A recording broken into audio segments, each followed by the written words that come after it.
Bienvenue à tous. Donc aujourd'hui, on est là pour parler d'objets connectés. Allô? Voilà.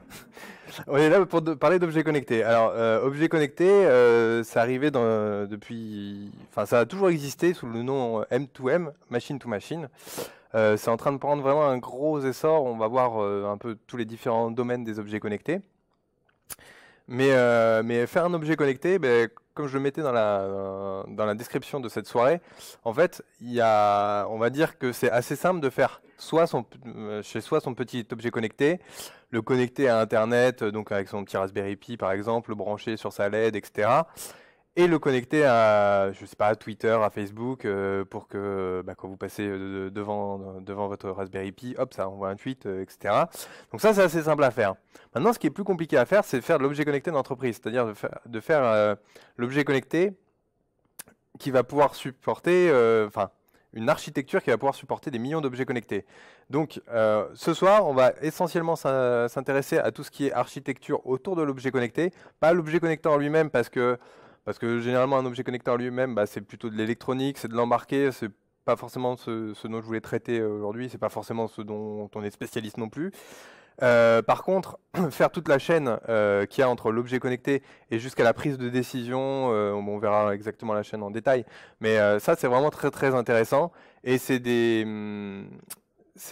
problématiques qui sont assez nouvelles quand même vu la masse d'informations qu'il y a à traiter. On a des nouveaux outils pour le faire, on a des nouveaux moyens pour le faire, on a vraiment des trucs super cool pour le faire. Donc déjà, on va voir le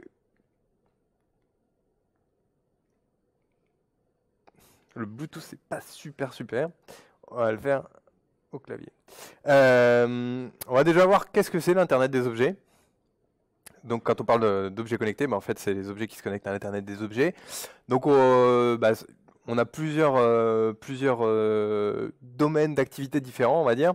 Et ces différents domaines d'activité, ben, on va essayer un peu ensemble de décortiquer, de voir quel type d'objet connecté, qu'est-ce que ça implique sur les contraintes sur l'objet connecté, parce qu'on va voir qu'on ne choisit pas forcément les mêmes architectures selon les objets connectés qu'on a. Ensuite, il y a ce que j'ai appelé la chaîne fonctionnelle de l'objet connecté. Donc on va voir la télémétrie et la commande. Grosso modo, c'est deux points importants sur une chaîne d'objets connectés, enfin sur une chaîne de transmission de l'objet connecté. On va voir fonctionnellement qu'est-ce que ça représente, quels sont les enjeux business qu'il y a autour de ces deux parties. On va voir qu'est-ce qui peut répondre à ces problématiques. Et ensuite, on va passer à la chaîne technique. Donc, on va reprendre les deux points, la télémétrie et les commandes, mais on va voir quelles briques on peut mettre, enfin, qu'on peut utiliser pour répondre à ces deux problématiques, télémétrie et commande. Donc ça, c'est la chaîne technique. On va rester agnostique à la technologie, c'est-à-dire que, jusqu'à cette partie, alors un petit peu après aussi, mais dans une moindre mesure, jusqu'à cette partie, tout ce que je dirais, ça va être vraiment général. Et vous pouvez le retrouver, vous n'êtes pas obligé de faire du .NET, vous n'êtes pas obligé de faire de l'Azure pour le mettre en pratique, vous pouvez utiliser d'autres outils. C'est vraiment de l'architecture d'un point de vue assez élevé. Donc on va voir les différentes briques business, enfin pour le business, tout ça. Ensuite, on va passer plutôt à la partie mise en application avec Azure. Donc Azure propose bah, quelques outils, on va voir lesquels, pour répondre à ces problématiques. On va voir aussi qu'il y a pas mal de nouveautés, il y a pas mal de trucs qui bougent. Il y a notamment des outils qui sont assez neufs, qui datent d'il y a 2 semaines, il y a 3 semaines, qui sont encore un petit peu buggés. Donc on va voir tout ça ensemble. C'est essentiellement une session, je vous le dis maintenant, pas que vous soyez déçus, c'est essentiellement une session architecturale, il n'y aura pas de code en fait. Donc voilà, n'hésitez pas aussi à me poser des questions. J'ai le petit micro là en fait, si vous voulez poser une question, je vous lance la boîte et vous pouvez vous poser votre question. Voilà. Alors, on va commencer par cerner l'Internet des objets. L'Internet des objets, alors j'en ai recueilli quelques-uns, il y en a éventuellement d'autres, mais ça c'est on va dire le plus gros des domaines. On peut commencer par ce qui nous touche, et notamment par exemple ce que j'ai au poignet, c'est plutôt tout ce qui est santé intelligente. Donc c'est-à-dire que je porte le bracelet, ça compte mes pas, ça enregistre mon sommeil, tout ce genre de problématiques qui sont autour de la santé. Il y a notamment aussi les dispositifs, par exemple pour des diabétiques ou pour prendre la tension, les balances, tout genre d'objets connectés. Donc là, on a des devices qui sont assez divers et variés, mais généralement, c'est des devices qui se portent près de nous, et donc c'est les devices embarqués qui doivent être assez légers, avec une autonomie. Comme c'est pas loin d'un être humain, généralement, on peut se dire que le device pourra communiquer avec une plateforme qui appartient à l'être humain, par exemple son ordinateur, son téléphone. Voilà. Ensuite, on a plusieurs domaines qui sont un peu connexes. On a par exemple la ville intelligente, la mobilité intelligente et la logistique intelligente. Donc ça, c'est les domaines, c'est par exemple mettre les capteurs sur des routes, analyser, c'est notamment un des exemples que je vais utiliser, analyser le temps qu'il fait dehors. On arrive en hiver, il fait froid, il va peut-être neiger cet hiver. Est-ce que on peut pas prévoir les prévisions de neige? Prévoir les chutes de neige. Est-ce qu'on peut pas prévoir le verglas? Est-ce qu'on peut pas saler les routes en avance de phase? Enfin, faut pas saler avant qu'il y ait du verglas, mais est-ce qu'on peut pas prévoir quand est-ce qu'il faut sortir la déneigeuse? Est-ce qu'on peut pas prévoir ce genre de choses? Logistique intelligente, c'est pareil, c'est traquer, c'est dans tous les déplacements, c'est traquer par exemple un container, son parcours, etc. La mobilité intelligente, également, c'est tout ce qui est dans la même chose. Dans les métros, vous avez pas mal de capteurs un peu partout, à droite, à gauche, pour savoir est-ce que le métro est taqué, les portes se ferment, tout genre de besoins et où on a besoin de capteurs. Donc tout ça, c'est des trucs qui sont un peu plus, on va dire, basés sur du terrain. C'est des trucs qui sont embarqués dehors. Ça va être embarqué. Il va y avoir des contraintes. Il n'y aura pas forcément des contraintes d'autonomie, mais plutôt des contraintes d'embarquer où ça va être un capteur déporté qui va être face au mauvais temps, etc. Énergie intelligente. Alors, c'est une partie, un domaine qui se divise en deux. C'est plutôt, il y a à la fois la production d'énergie et à la fois la consommation d'énergie. Ce qui est surtout intéressant, c'est par exemple dans les bâtiments d'aujourd'hui, tous les bâtiments haute qualité environnementale, vous avez une volonté d'avoir une faible consommation, une faible empreinte énergétique. Et donc, comment je peux optimiser ma consommation pour que elle soit vraiment très limitée, que j'ai peu d'impact, que limite je puisse redonner de l'énergie au réseau électrique ou ce genre de choses. Donc il y a des capteurs de température, il y a des capteurs de température, de luminosité. On va essayer d'optimiser les stores, tout ce genre de domaine. Ça va un petit peu aussi de pair avec la maison intelligente. La maison intelligente, il y a des sujets assez connus. Par exemple, le réfrigérateur qui commande tout seul la nourriture parce que vous avez plus de lait ou plus d'œufs, etc. Donc il y a ce genre de problématiques qui sont quand même, ça fait assez longtemps qu'on en parle quand même.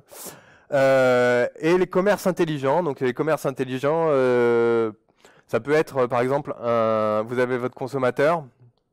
Il est vraiment intéressé, ça fait 2 fois qu'il prend l'objet sur l'étagère, ça fait 2 fois qu'il le prend, qu'il le repose et il hésite vraiment. Est-ce qu'on peut pas, par exemple, détecter, on verra comment, est-ce qu'on peut pas détecter que ça fait 3 fois qu'il a pris l'objet en 5 minutes? Il faudrait vraiment envoyer un vendeur à côté du client pour lui expliquer comment ça marche. Il y a tout genre de problématiques. Voilà, on a dressé un petit peu le portrait des différents objets. On voit qu'il y a quand même pas mal de choses assez différentes. Ça va du petit objet embarqué qui est pas loin de l'humain, on va dire, qui a besoin d'autonomie, à l'objet qui est déployé sur le terrain, qui n'est pas à portée grand public, qui va avoir des contraintes des contraintes climatiques. On a aussi de l'objet qui est un peu plus gros, un frigo. Vous pouvez y mettre un PC dedans et le brancher à votre réseau domestique. Ça pose pas de problème en fait. Donc il y a une assez grande variété d'objets et on va voir comment ensemble on peut choisir des outils pour que tout ça communique. Alors, on va parler de la chaîne fonctionnelle. La chaîne fonctionnelle, on va voir ce que c'est ensemble. Ça va être 2 flèches, enfin plus de 6 flèches en fait, mais qui vont aller dans un sens et dans l'autre. Alors, voilà la première chaîne. Alors, elle est hyper simple. C'est ce qu'on appelle la télémétrie. La télémétrie, c'est quoi? C'est vous avez une donnée, la valeur brute de votre capteur. Il fait 45 degrés, je sais pas, il fait 10 lux en luminosité. Vous avez plein de valeurs brutes comme ça. Cette valeur brute, on sent derrière qu'il y a quelque chose, elle représente quelque chose, elle représente une information, mais elle est brute. Donc déjà, la valeur brute, il va falloir la faire transiter de votre objet vers un truc qui a de l'intelligence pour pouvoir transformer cette donnée brute en une vraie information.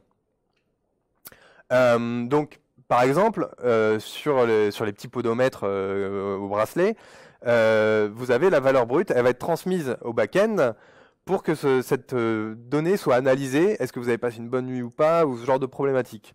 Donc ça, c'est le premier point, la transformation de la donnée. Donc tout à gauche, on a l'objet connecté, à droite, on a le back-end. Donc cette donnée, vous devez la transformer en une information. Donc ça, c'est le premier point qui est assez important. Ensuite, le deuxième point, c'est que j'ai une information. Ok, donc j'ai ma température, je sais lui donner une valeur métier. Maintenant, il va falloir que je l'analyse, cette information. C'est-à-dire que cette information, elle a un contexte. Elle est plus isolée dans une masse d'autres informations. Cette information, je vais la mettre en relation avec, par exemple, j'ai mon capteur de température dehors et je veux la mettre en relation avec les autres valeurs précédentes du capteur de température pour essayer de décliner une tendance. Ou je la mets en rapport avec le capteur de luminosité parce que je vais essayer de corréler la luminosité avec la température. Donc ça, c'est les 3 parties de la télémétrie, on va dire. Avoir une donnée, la transformer en une information, et cette information la mettre en relation avec d'autres informations, et éventuellement pas des informations qui viennent de capteurs, mais par exemple des informations statiques. Par exemple, dire tel capteur il est à tel endroit, donc je fais une carte où je peux faire une interpolation de mes températures sur une carte. Et donc ça devient une analyse. Les problématiques de cette chaîne de télémétrie, c'est que déjà, il faut encaisser la charge sur les données. Encaisser la charge, si j'ai des milliers de capteurs, des millions de capteurs un peu partout, va vraiment falloir déjà une bonne liaison de données, mais en plus, il va falloir que je puisse correctement la traiter. Donc ça veut dire des millions de données à la seconde. Si vous faites un petit calcul, je sais pas, imaginez que dans une station de métro, déjà il y a une dizaine de capteurs sur le quai, on va dire. Par exemple, le quai de la 14 pour tout ce qui est porte. Il y a je sais pas combien de portes, mais pour qui s'ouvrent dans le métro, ça fait déjà pas mal de portes. En plus, il y a 2 quais. Avec ça, vous devez mettre aussi les escalators. Enfin, vous voyez qu'il y a quand même pas mal de capteurs. Si vous faites un relevé de capteurs toutes les 10 secondes, toutes les 30 secondes, ça commence vraiment à faire une grosse charge. Multiplié par le nombre de stations de métro qu'il y a dans Paris, c'est vraiment beaucoup de données à analyser. Donc il y a beaucoup de données entrantes. Ce qui amène un premier truc aussi, c'est que vu qu'il va falloir la transformer en une information, il va falloir savoir et s'adapter pour traiter beaucoup de données et de la transformer en information de manière temps réel, parce que je veux ma donnée en temps réel, et on va voir quel pattern on peut utiliser. Il faut pouvoir le faire de manière rapide, parce qu'on veut du temps réel. Même chose, il faut stocker la donnée, l'information. Généralement, c'est des données non structurées. Vous n'allez pas avoir une belle base de données avec des lignes pour chaque valeur, puisque entre votre capteur de température, votre capteur de luminosité, vous n'aurez pas forcément la même valeur. Puis Après, j'ai envie de dire, c'est presque aussi des charges qui commencent à être un peu limites pour les bases de données, généralement. Donc voilà, ça c'est les trois grandes problématiques sur la chaîne de télémétrie. Maintenant, il y a une deuxième partie de la chaîne qui est la chaîne de commande. Donc c'est une fois que vous avez votre analyse, on va dire, on repart de l'analyse là, bah, vous avez votre analyse, c'est bien. Vous savez qu'il fait beau ou maintenant faut prendre une décision quoi. Vous savez qu'il fait 5 degrés, que les routes sont mouillées, bah faut dire est-ce que j'envoie ma déneigeuse ou pas. Ou ma saleuse. Donc cette brique de décision, dans un premier temps, elle peut être manuelle, mais c'est vraiment, vraiment bien de pouvoir l'automatiser. On va voir pourquoi ça peut ajouter de la valeur ajoutée. Enfin, il faut transmettre la décision et la transmettre jusqu'au plus proche. Bah, par exemple, s'il y a un incident sur les rails, quelqu'un tombe sur les rails, si le capteur détecte une présence sur les rails, bah, il faut fermer les portes, il faut arrêter le métro, etc.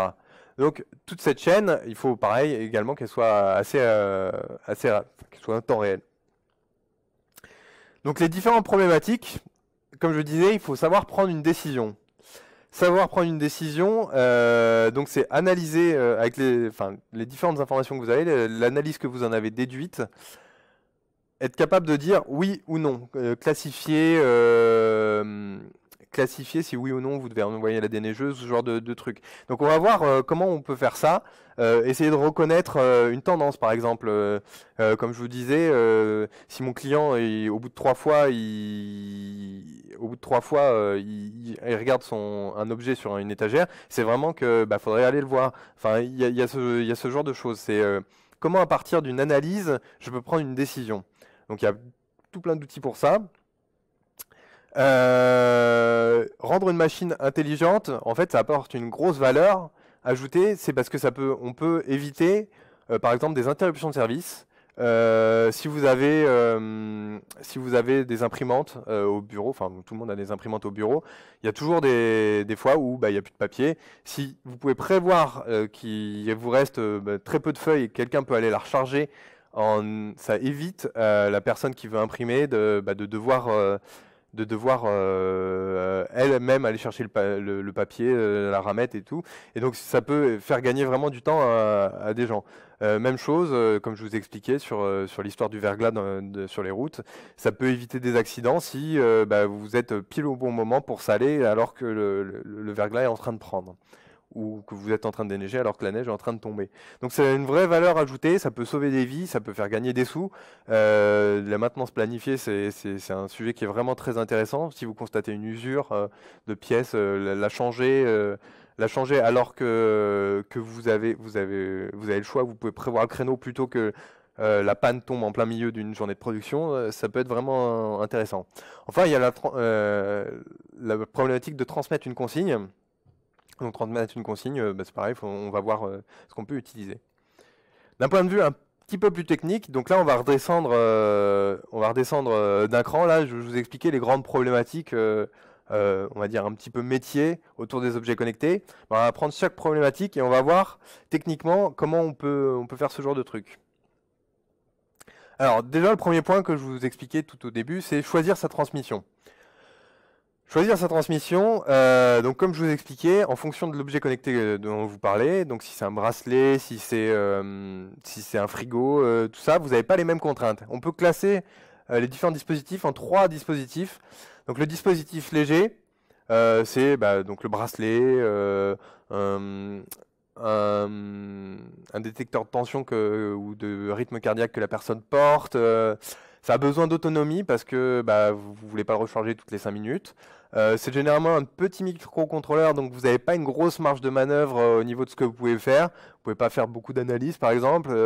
Est-ce que vous devez, si vous devez envoyer des consignes, lorsque vous voulez envoyer l'information, généralement, ce sera de manière assez simple à ce qu'on appelle une passerelle. C'est elle qui va faire la communication. Généralement, c'est des réseaux de terrain parce que voilà, un Fitbit, ça n'a pas de stack IP, vous ne pouvez pas faire de la communication IP. Donc c'est du Bluetooth, ça va se connecter à votre téléphone et c'est le Bluetooth, le téléphone, pardon, qui lui va va servir de passerelle de communication. Donc c'est le premier type de dispositif. Un dispositif très léger qui est généralement autonome ou branché sur le courant, mais qui n'a pas forcément de réseau IP, qui se sert donc d'une passerelle qui, elle, va transformer l'information, enfin la donnée, qui va faire un adaptateur de protocole. Voilà, j'ai trouvé le mot. Le deuxième dispositif, c'est le dispositif semi-léger. Alors là, on est plus, par exemple, dans le... Déjà, on va dire par exemple le Raspberry Pi. Le Raspberry Pi, donc c'est un petit CPU, mais il est quand même relativement puissant. Il peut faire tourner du .NET, il peut faire tourner du Python, ce genre de choses. C'est pareil, il y a pas mal de microcontrôleurs qui peuvent faire tourner des technos un petit peu plus évolués, qui par exemple peuvent avoir une carte Wi-Fi, donc qui peuvent directement aller se connecter comment dire, sans passer par une passerelle de communication. Donc ça, c'est le deuxième type de dispositif. Vous avez aussi des dispositifs, par exemple des stations météo qui sont posées au milieu du désert ou dans la montagne, qui n'ont pas de connexion avec l'extérieur, mais qui sont alimentées par le panneau solaire et qui communiquent par exemple en GSM. C'est des plateformes relativement puissantes, donc il y a moyen de faire de la communication IP. Donc c'est le deuxième type de dispositif. Et enfin, vous avez des dispositifs lourds. Bah, c'est votre frigo. Le frigo, vous avez un écran dedans, mais derrière, il y a un espèce de PC. Il est branché en RJ45 sur votre réseau domestique ou sur votre Wi-Fi. Vous avez relativement la main dessus.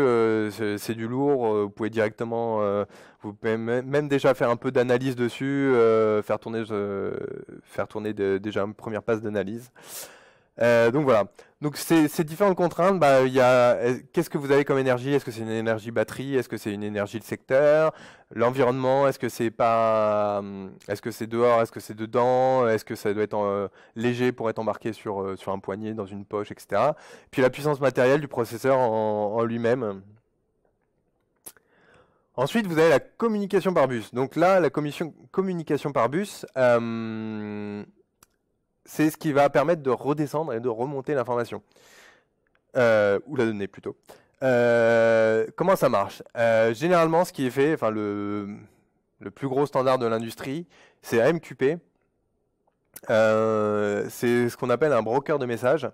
Donc un broker de messages, c'est un peu comme le bureau de poste, c'est une queue où vous mettez des messages et il y a quelqu'un qui va aller le consommer. Donc votre donnée, vous la poussez dedans et quelqu'un, votre serveur, va aller piocher dedans et vous allez pouvoir à partir de là dérouler. Vu que c'est une communication par message, c'est une communication qui est asynchrone. Vous envoyez votre message, vous savez pas forcément quand est-ce que quelqu'un va le lire. Vous espérez au plus vite quand même. Même chose, quand vous poussez de l'information, si je veux pousser de l'information à un bracelet Fitbit, par exemple, il n'est pas tout le temps connecté en Bluetooth. Il est connecté ponctuellement, juste pour synchroniser toutes les heures, toutes les 2 heures, etc. Donc, c'est pareil, vous n'êtes pas certain de quand est-ce que vous allez... quand est-ce que votre interlocuteur va avoir l'information. Donc, c'est une communication asynchrone, il faut vraiment le prévoir. Pour détailler un peu plus le protocole AMQP, donc il a été conçu à la base par des banques, genre Crédit Suisse, Citigroup, il y a un consortium qui s'est mis dedans pour le créer. C'est aussi comme je disais, ça a été créé pour des banques. C'est aussi utilisé vraiment sur l'informatique, on va dire entre guillemets desktop, une communication entre client-serveur pour passer des ordres de bourse, etc. Donc c'est pas que orienté IoT. C'est un protocole qui est massivement supporté. Il y a une couche de sécurité.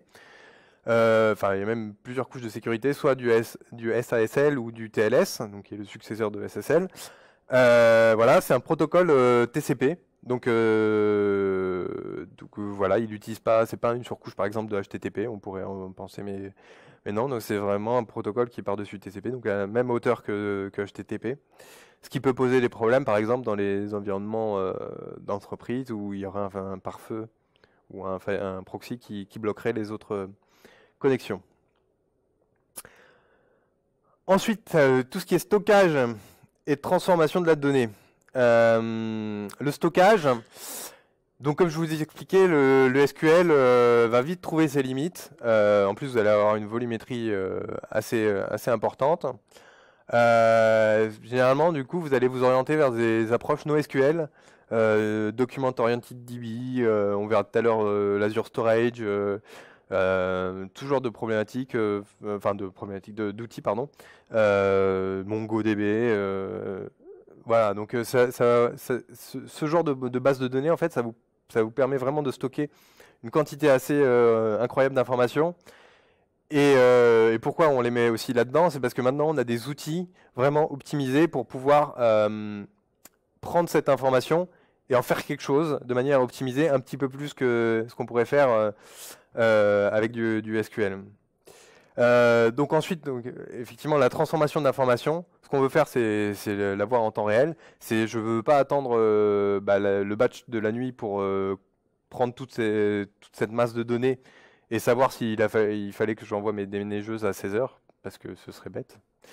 Donc voilà, donc pour faire ça, déjà une première brique, c'est une programmation réactive. Donc la programmation réactive, c'est quoi? C'est traiter des événements par flux. Donc vous avez un flux d'événements qui arrive en entrée et vous pouvez faire des opérations sur ces flux. Ce qui va amener au pattern pipeline. Donc le pattern pipeline, c'est vous avez un flux et vous mettez des briques dans ce flux et à chaque brique, ça va faire une transformation. Donc par exemple, j'ai ma donnée, ensuite j'ai une première brique qui va me transformer ma donnée en une information, ensuite j'ai une deuxième brique qui va agréger cette information pour faire par exemple une moyenne, ou une moyenne mobile, ou ce genre de choses, etc. etc. Donc à chaque fois vous traitez des flux, et donc c'est ce qu'on appelle le pattern pipeline. Donc pattern pipeline, programmation active, c'est deux concepts fortement liés. Vous avez des librairies pour le faire, hein, par exemple en .NET, en Java. Prendre une décision. Donc, on a vu qu'il fallait, à partir des données que vous avez récoltées, il faut prendre une décision pour avoir, ça apporte beaucoup de valeur ajoutée que je précise tout à la fin d'ailleurs. De prendre une décision. Mais prendre une décision, c'est pas si simple en fait. Vous avez l'option bateau, c'est vous affichez sur un dashboard et vous laissez l'utilisateur appuyer sur un bouton, oui ou non. Oui, mais qu'est-ce qui se passe si l'utilisateur est parti prendre un café et que il y a tout qui brûle, ce genre de choses. Donc, il va falloir modéliser votre algorithme de décision. Et modéliser un algorithme de décision, bah, c'est pas simple. C'est pas toujours simple. Vous avez des règles qui sont assez bateaux. Je reprenais tout à l'heure l'exemple de la photocopieuse. S'il reste moins de 5 feuilles, je peux décider qu'il faut aller la remplir. Je prends pas trop de risques, c'est plutôt pas mal comme règle, elle est assez simple. Maintenant, si vous avez des règles assez complexes, comme par exemple des règles qui dépendent un peu de plusieurs paramètres, des paramètres qui sont linéaires et des paramètres qui ne le sont pas, ce genre de choses, ça va être un peu plus compliqué pour prendre une décision et pour avoir un modèle qui sait prendre des décisions. Alors comment on va faire? Il y a une partie de l'informatique qui s'appelle le machine learning, et on va voir ensemble ce que c'est juste après avec l'exemple. Donc voilà, je reprends j'affiche mon exemple que j'ai depuis tout à l'heure. La DDE doit-elle saler les routes ou déneiger? C'est une question, elle est binaire. Il y a une réponse, quoi. C'est oui ou non. Par contre, la modélisation est assez complexe. Si je vous demande, vous, une formule mathématique qui dépend de la température, de l'humidité, de la pression et de s'il tombe de la neige, à partir de ces 4 variables-là, vous me trouvez la formule mathématique pour avoir la réponse oui ou non, je pense que vous allez galérer.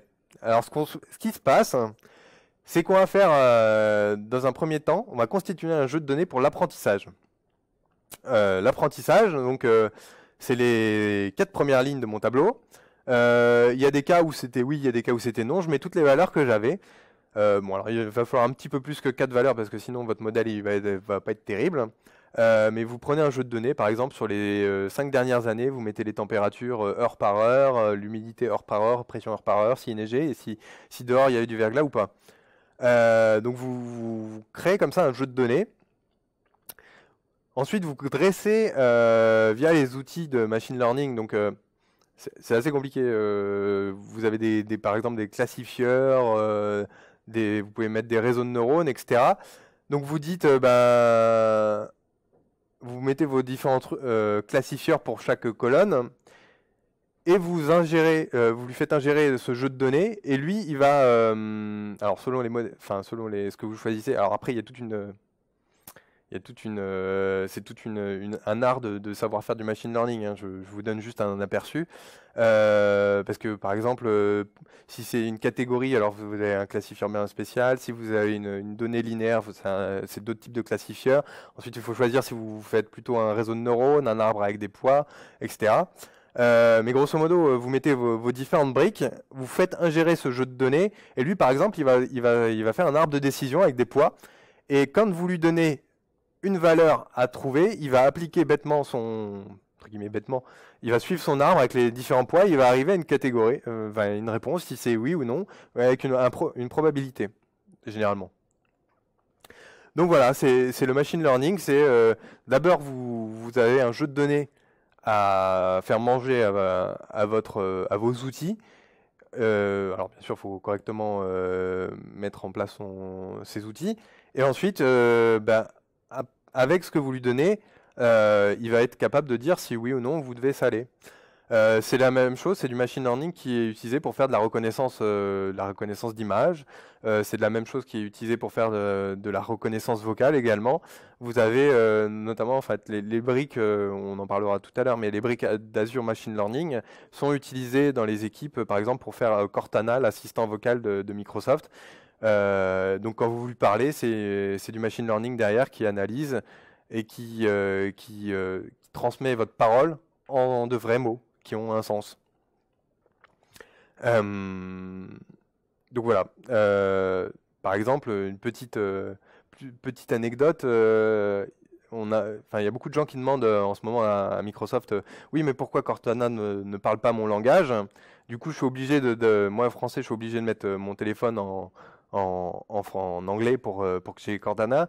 Et il y a des gens de Microsoft qui disent, oui, mais en faisant ça, en fait, vous allez dérégler le truc parce que les algorithmes de machine learning vont prendre en compte votre accent français, par exemple, dans la reconnaissance de l'anglais. Et du coup, vous allez perturber le modèle de parole anglais et vous allez l'abîmer quelque part. Donc voilà, si vous avez trop de données qui sont pas conformes à ce que qui sont des faux positifs, il faut faire bien attention avec son modèle. La dernière grande partie, c'est qu'on a vu là ce que je vous ai montré, donc c'est d'un point de vue, c'est complètement agnostique de technologie. Vous pouvez retrouver ça dans beaucoup de langages, beaucoup de composants qui font ça. Maintenant, on va voir comment avec l'offre Azure, on va pouvoir faire ça. Donc on va parler des composants Azure pour l'IoT. La première chose, c'est le bus de messagerie Azure. Donc service bus, donc qui est disponible. Comme je vous expliquais tout à l'heure, il supporte l'AMQP, donc qui est un protocole. Donc si vous avez un bus de messagerie Azure, vous pouvez le consommer en Python, en Java, en .NET bien sûr, etc. Vous avez un premier truc qui est les queues. Donc le queue, c'est-à-dire c'est dans le sens beaucoup d'émetteurs envoient dans une queue et il va y avoir un récepteur à la fois.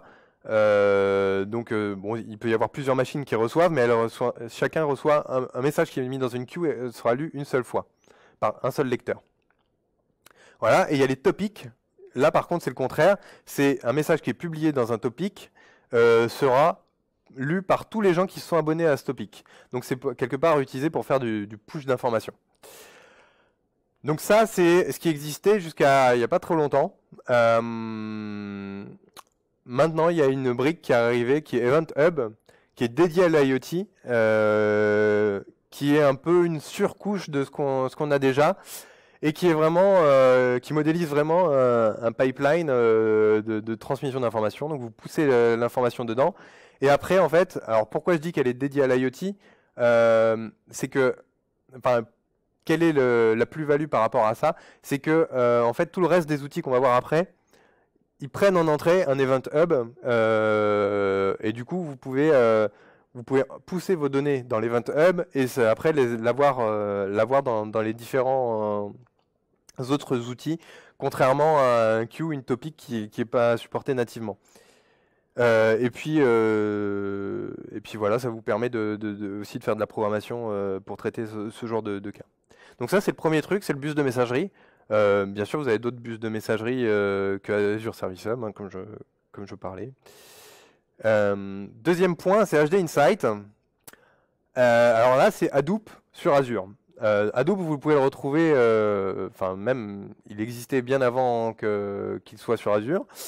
C'est fait en Java. Ça vous permet en fait, il me manque un... Là, j'aurais pu rajouter une brique, c'était la brique, mais elle est quand même relativement connue, c'est la brique préférée de Wilfried, mon collègue sur Azure, c'est le storage sur Azure, donc vous avez une brique Azure Storage.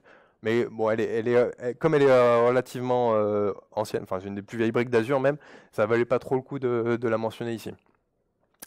Donc HD Insight, comme je disais, ça vous permet en fait comme vous avez une grosse masse de données qui est enfin pas forcément sous une forme qui est sous une forme un peu brute. Pour traiter cette masse de données dénormalisée, ben, il va falloir faire des opérations avec MapReduce. Donc Hadoop, ça vous permet d'interroger votre base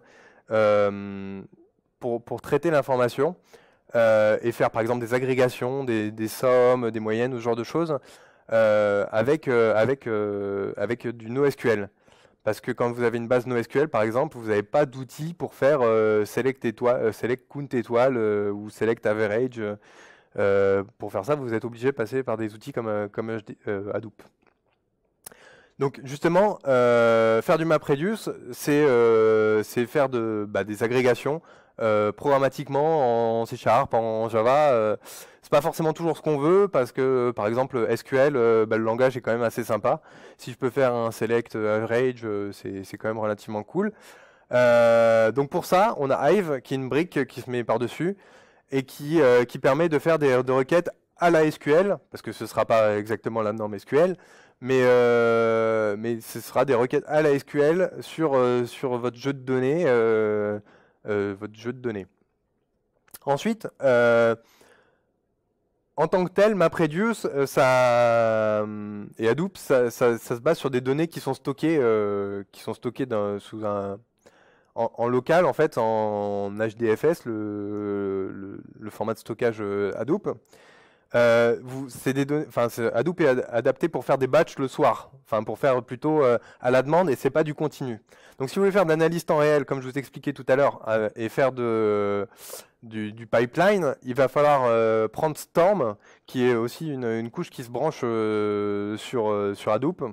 Enfin, ça fait partie de l'écosystème Hadoop, on va dire, et qui, vous permet de faire de l'analyse temps réel,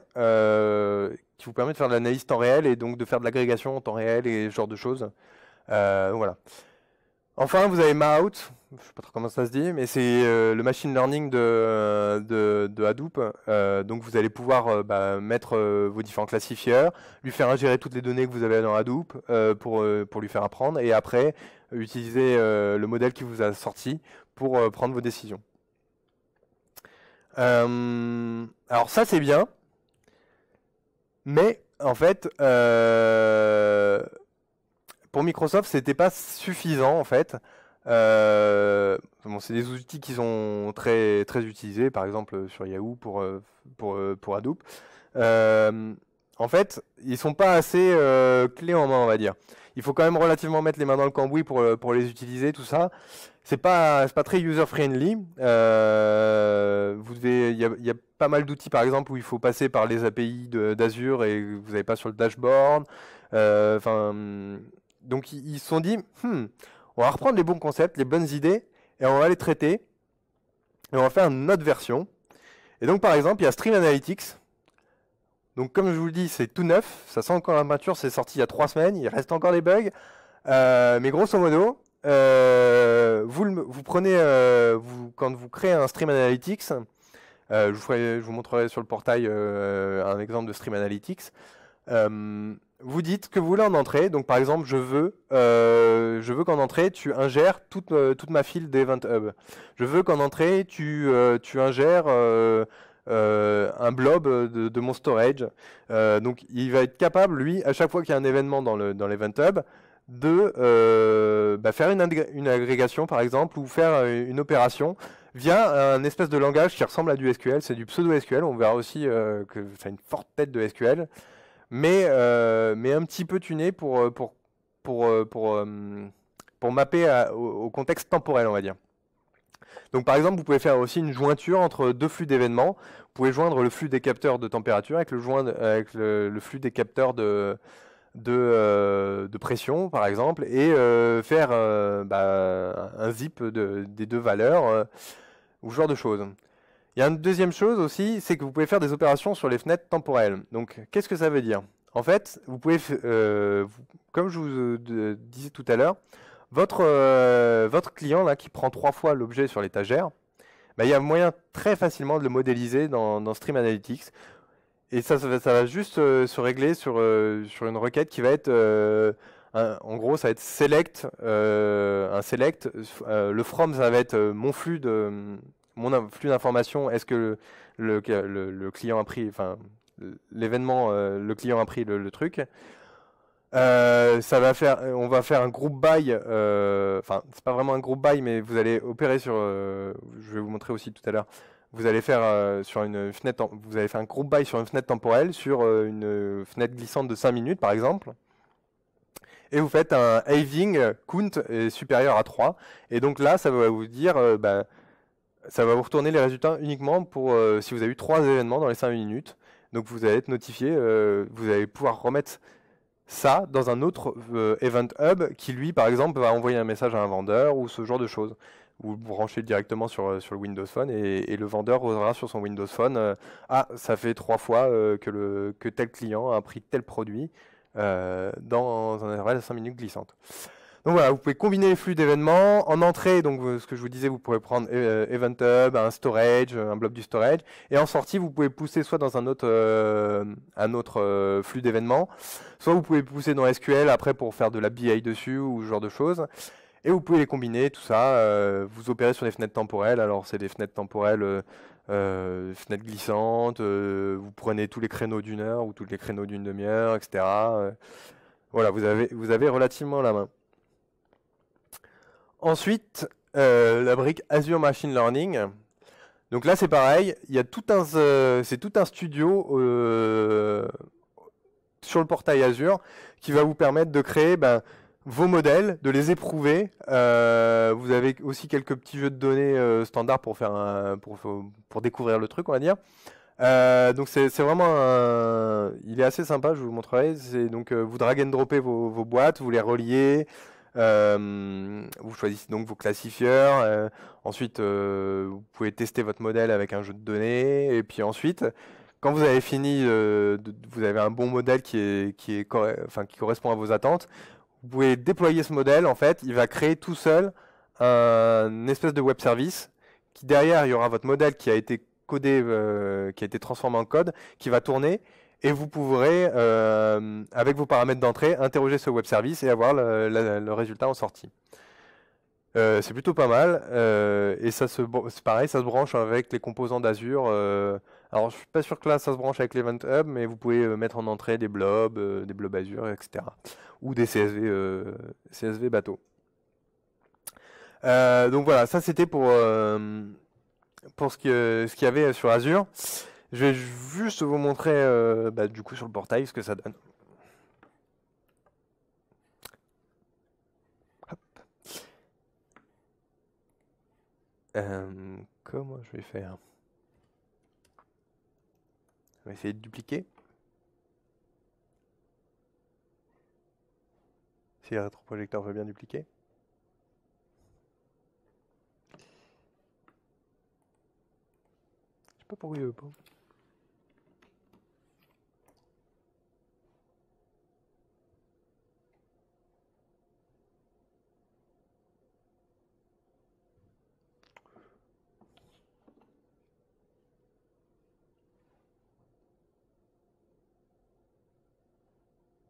Ah. Ok, donc ça c'est le portail Azure. Donc là par exemple, je suis dans les services bus. Non, pas du tout, je suis dans le storage. Je suis pas la bonne page. Voilà, service bus. Donc dans service bus, vous avez plusieurs choses. Donc vous avez déjà les queues. Bon, vous voyez que là il n'y en a pas. Vous avez les queues, les topics. Donc c'est ce dont je vous parlais, la queue. Donc le message va être consommé une seule fois. Le topic, ce sera pour faire du broadcast. Et vous avez Event Hub, donc là qui est votre espèce de queue optimisée pour l'IoT. Il n'y a pas grand-chose d'intéressant à montrer sur le portail à ce niveau-là. C'était juste plutôt pour la forme, pour que vous sachiez à peu près à quoi ça ressemble. Ensuite, la deuxième brique qui est un peu plus intéressante, que je retrouve jamais, c'est là, voilà, Stream Analytics. Donc une fois que vous avez fait votre Event Hub, par exemple, eh ben, vous pouvez créer votre Stream Analytics. Donc on va essayer d'en créer un vite fait. Démo. Non, je vais plutôt... Ouais, ça n'a pas d'intérêt. Il est running celui-là. Je vais le stopper. Toc.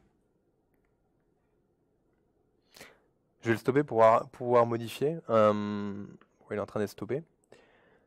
Donc quand vous analysez, quand vous regardez un Stream Analytics, vous voyez qu'il y a des inputs, des outputs, une output et des queries. Alors dans les inputs, je peux configurer plusieurs types de choses. Donc par exemple, j'ai un stream sur l'Event Hub température agrégée.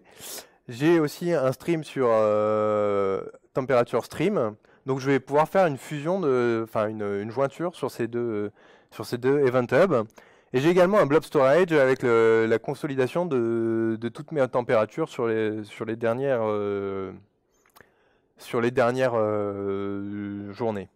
Si je veux ajouter un input, alors vous voyez qu'il y a deux types d'input. C'est soit le stream, donc pour modéliser par exemple les event hubs, soit la data de référence, et si vous avez besoin de mapper des données un peu badaud, genre l'identifiant numéro 1 c'est Monsieur Toto, l'identifiant numéro 2 c'est Monsieur Tutu, etc. Donc là vous voyez que vous pouvez mapper blob storage ou event hub. Hop. Ensuite, au niveau output. Là, les outputs, je sors à chaque fois à chaque fois qu'il va y avoir un événement qui rentre, la requête va être jouée. Et si ça me génère des résultats en sortie, les résultats vont être poussés dans cet Event Hub. Donc ce sera ma sortie. Mais je peux faire aussi... ah ouais, d'où l'intérêt de créer un nouveau storage. Stream Analytics.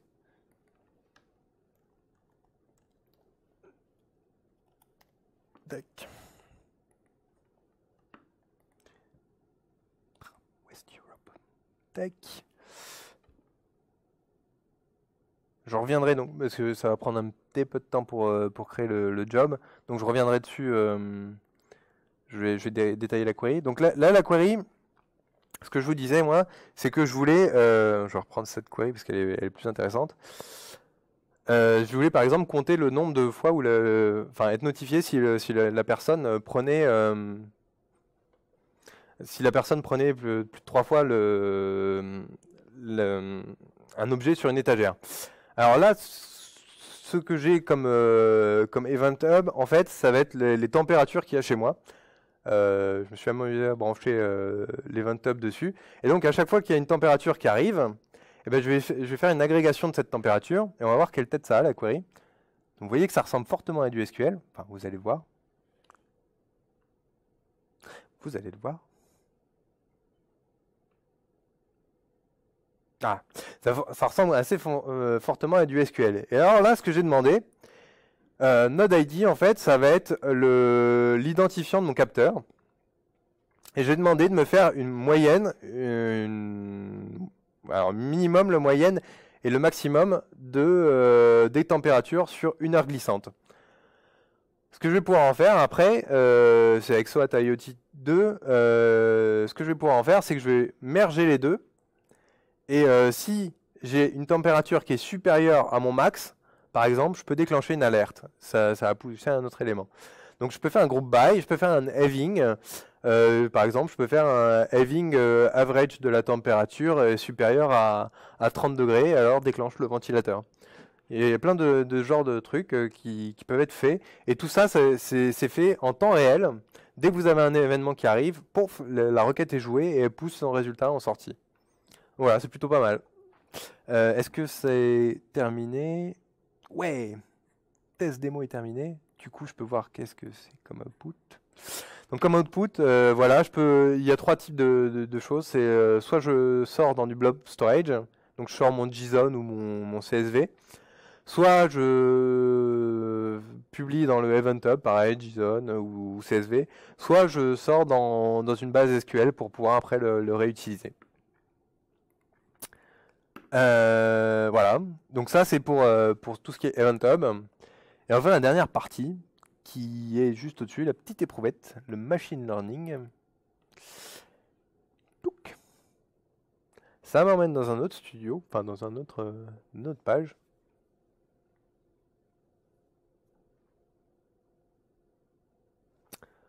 Voilà. Donc si je crée une nouvelle expérimentation, tac, par exemple sample 3. Voilà. Ça, c'est une source de données. Et sur cette source de données, bah, c'est ce que je vous disais tout à l'heure. On va essayer de faire plusieurs trucs. Donc, elle va être partitionnée. Alors, je ne sais pas exactement ce que fait cet exemple. J'ai pris un peu au hasard. Mais c'était pour vous dire, pour vous montrer que, par exemple, là, vous allez essayer de deviner une loi de régression sur une donnée linéaire. Les perceptrons, je ne sais plus trop à quoi ça sert. Et là, vous avez une classification. Non, il n'y a pas de classification. Alors, vous avez plusieurs sources de données de démo. Vous pouvez faire des transformations, des conversions. Et vous pouvez faire des voilà, machine learning. Tout ce qui est du modèle, en fait. Là, vous avez toutes les régressions. Clustering, c'est pour pour séparer vos données. Classification, c'est aussi pour séparer les données, mais pas tout à fait pareil. Donc vous prenez votre donnée, par exemple, vous dites bah, pour la température, il y a telle loi qui a tel poids, etc. Et à partir de ça, bah, vous pouvez jouer votre modèle, enfin lui donner, l'essayer avec par exemple 90% des résultats. Enfin, vous lui faites apprendre et donc par exemple trouver les poids pour les différents chemins de l'arbre, etc. Avec 90% des résultats et avec les 10% résultats enfin avec les 10% de jeux de données que vous avez encore, et vous testez votre modèle et vous regardez si vous n'avez pas trop de faux positifs et de faux négatifs. Donc voilà, c'est le studio et une fois que vous avez ça, bah, vous pouvez le déployer et l'envoyer, enfin en faire un web service. Donc c'est plutôt pas mal comme interface, elle est assez sympa. Et bon, alors ça c'est un petit peu pour les avertis, vous pouvez brancher dessus des modules R. Donc R c'est un langage de développement pour faire tout ce qui est statistique, analyse, par exemple, qui est beaucoup utilisé par des chercheurs en finance quantitative. Voilà. Pouc. On revient au PowerPoint. Ah. Non, si, ça devrait marcher. Et relou.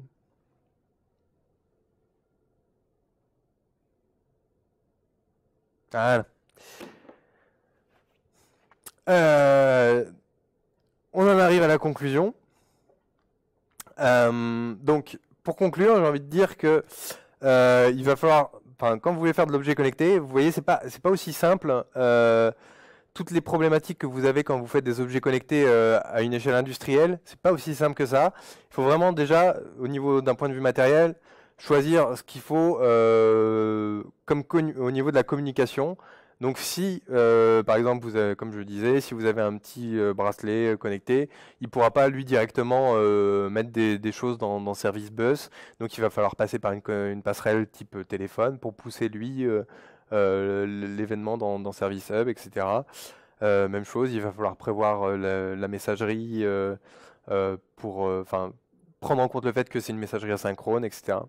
Ensuite, il y a un deuxième point, c'est que la masse de données à traiter impose des nouveaux outils, donc tout ce qui est NoSQL et le MapReduce qui va avec, ce genre de choses, le machine learning, tout ce genre de problématiques. Enfin, il y a un point qui est très important, c'est que le cloud va vous permettre cette élasticité, puisque vous allez pouvoir monter en charge en fonction de vos volumes d'objets connectés que vous distribuez, enfin que vous produisez, etc. Et enfin, j'ai essayé vraiment de vous faire passer le message que l'analyse prédictive, est-ce que je dois remplacer ma pièce, est-ce que je dois aller sortir mes déneigeuses pour déneiger, est-ce que ça apporte vraiment un plus réel, une plus-value, et ça vous évite pas mal de choses en fait, de faire du préventif plutôt que du correctif.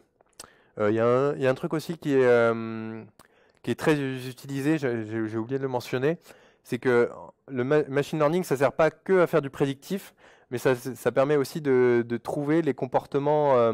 C'est très utilisé par exemple pour détecter les fraudes, puisque si vous faites la moyenne je sais pas, d'un comportement utilisateur, vous allez avoir une courbe comme ça autour d'une valeur. Et donc, si vous dépassez de cette valeur, tout de suite, ça va se voir. Et si vous arrivez donc à modéliser votre comportement standard client et qu'il y a un comportement qui dépasse, vous allez pouvoir l'analyser et trouver est-ce que c'est une fraude, est-ce que c'est pas une fraude. Voilà.